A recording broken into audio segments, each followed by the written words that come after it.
the natural inclination, or what is known as Fitrah, is divided into two types.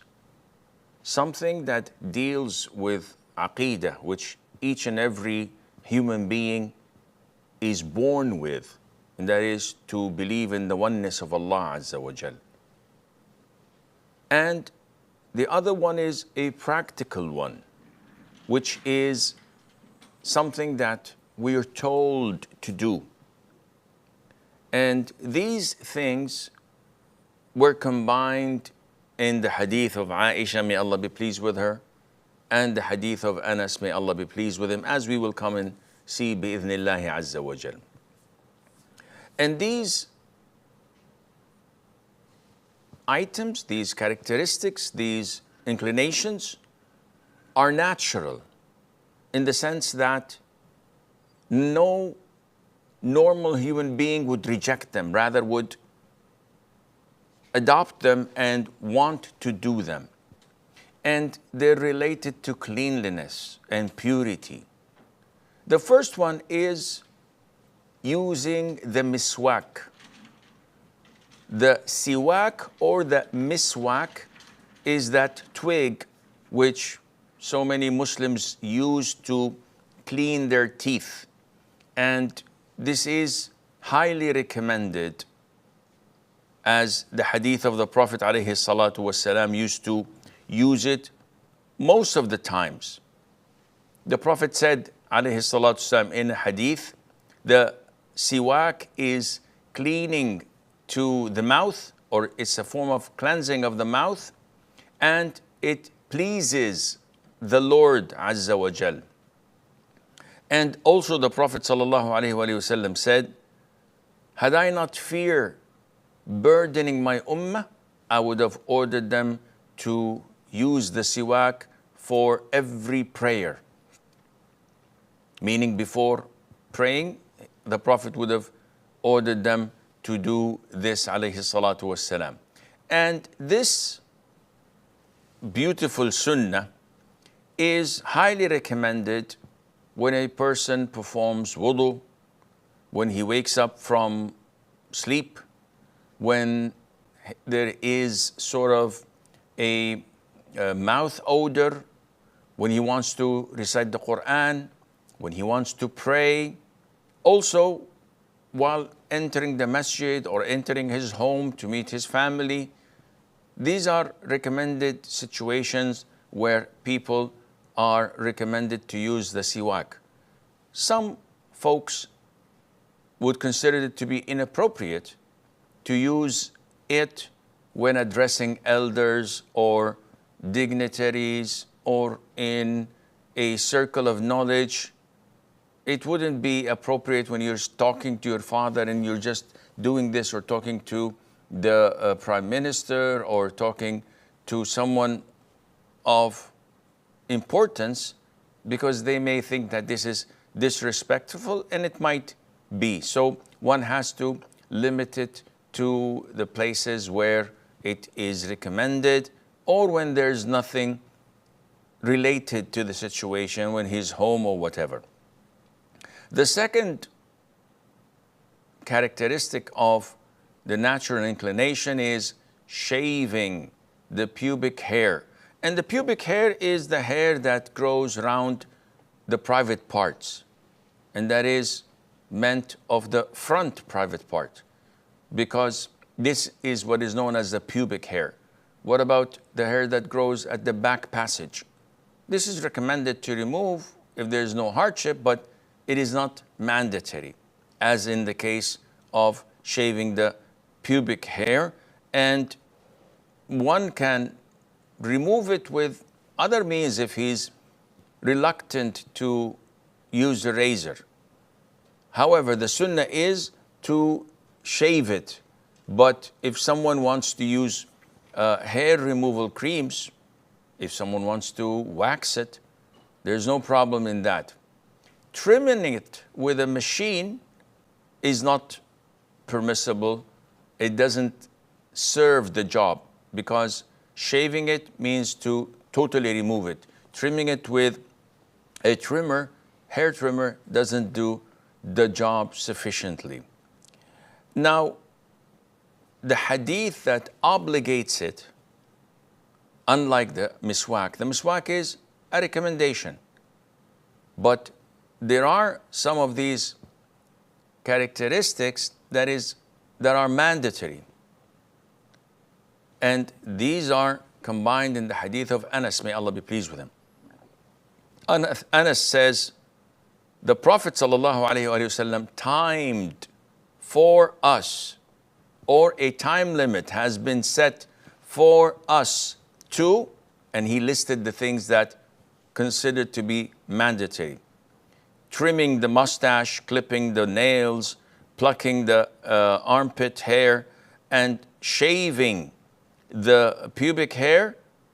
The Prophet ﷺ timed all of this that should not be left for more than 40 days. So this is the sunnah of the Prophet ﷺ that is mandatory. Unlike the siwak, it is recommended. If you don't do it, there's no problem in that. Why would we say mandatory? Because Anas said the time period was given to us.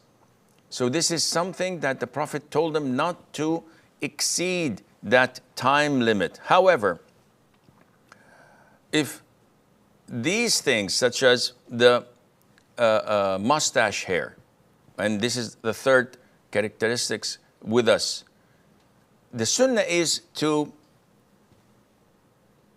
cut it short as much as possible, not to shave it, rather to trim it really, really good. And the reason is that it would not exceed the upper lip. You know, in the old days, and sometimes nowadays, we may share the same cup.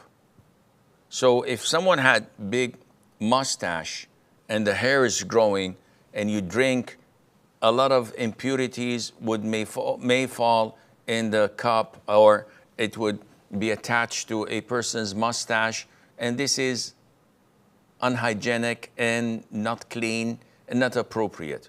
But this is our way of thinking. As for the legitimacy of this action, we don't give it a reason. Rather, we say that this is the order of the Prophet ﷺ to trim it to the best of our ability so that it would not exceed the upper lip, but not to shave it all together. Number 4, growing the beard. I don't have to put fertilizers to make my beard bigger or use some medication. No, Islam just tells me to leave it as it is. Abu Hurairah, may Allah be pleased with him, stated that the Prophet actually this hadith, which is agreed upon, does not refer to growing the beard, so we will skip that. Rather, we would go to the following hadith of Mother Aisha, which we mentioned earlier. Mother Aisha says, 10 things are part of the Fitrah. And these things are trimming.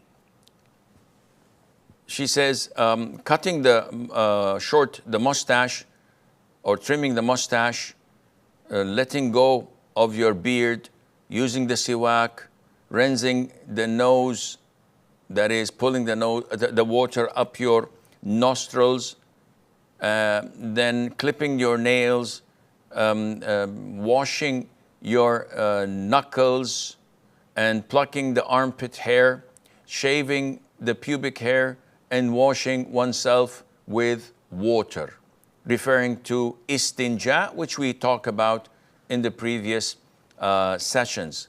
These are 9. And the 10th, one of the narrators of the hadith said, I forgot the 10th unless it is rinsing the mouth with water, which is al-madmada, that is done in wudu. So these are the 10 characteristics of the natural inclination, or fitrah, that was mentioned in the hadith of Mother Aisha. Some are mandatory, as we've mentioned before. Some are from the sunnah. Number 5 is clipping the nails.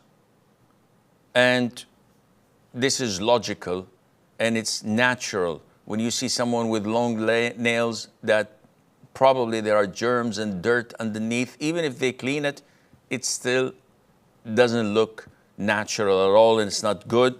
Number 6 is plucking the armpit hair, whether by plucking it using wax or hair removal creams. And if one is finding it difficult, one can shave it as well, as Imam Shafi'i says, so that no filth or dirt is combined or gathered there, and this prevents the awful and abusive odor from existing.